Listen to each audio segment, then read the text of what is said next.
You tell me I ain't got no pension. And nobody tell me to calm my down. Everybody tell me to calm down.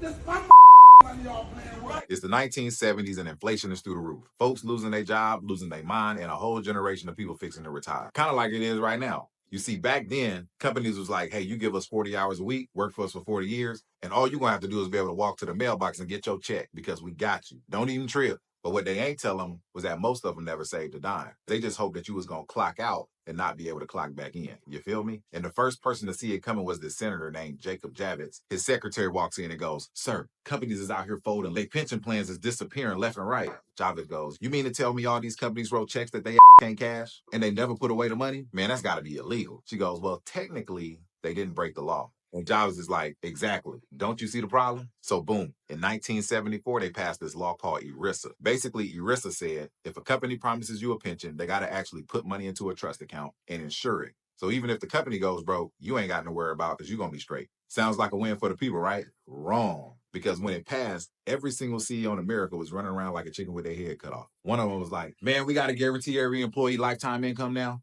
Another one was like, we're cooked. Another one leans in and he's like, why don't we just make them pay for their own retirement? All of them look at him like, bruh, what is you talking about? Ain't nobody signing up for that. He goes, yeah, they will. All we got to do is give them free money. Another exec goes, bro, why would we give them free money when we can't even afford to give them free income for the rest of their life? Dude was like, you hear me, but you ain't listening. All we got to do is not give them a raise. We take that same money, hold it to the side, and only give it back if they invest in the 401k. That'll make them think they're getting free money, but really, we just paying them less and making them grateful for it. And we take all the investment risk and the tax risk off of us, and we put it back on them. One guy leans back and goes, dang, bruh, you cold for that. Now they got the key, but they still need the door. And that's when Ted Bennett enters the chat. And by the mid-'80s, Wall Street took over and pensions started disappearing like Blockbuster. A few folks in Congress actually tried to push back and pass some laws to make the fees clear and to make it so that people could understand the risk. But before the ink could dry, the hitters came out. And just like that, the pension era was over. And the 401k, well, let's just say it was never about taking care of you. It was just business. A business where you do all the work, you put in all the money, you take all the risk, and everybody eats but you. Does it sound like you chose the 401k or somebody chose it for you? Because when it's all said and done, corporate America set the pension house on fire. Wall Street sold the ashes back to you as freedom. And guess who let them do it?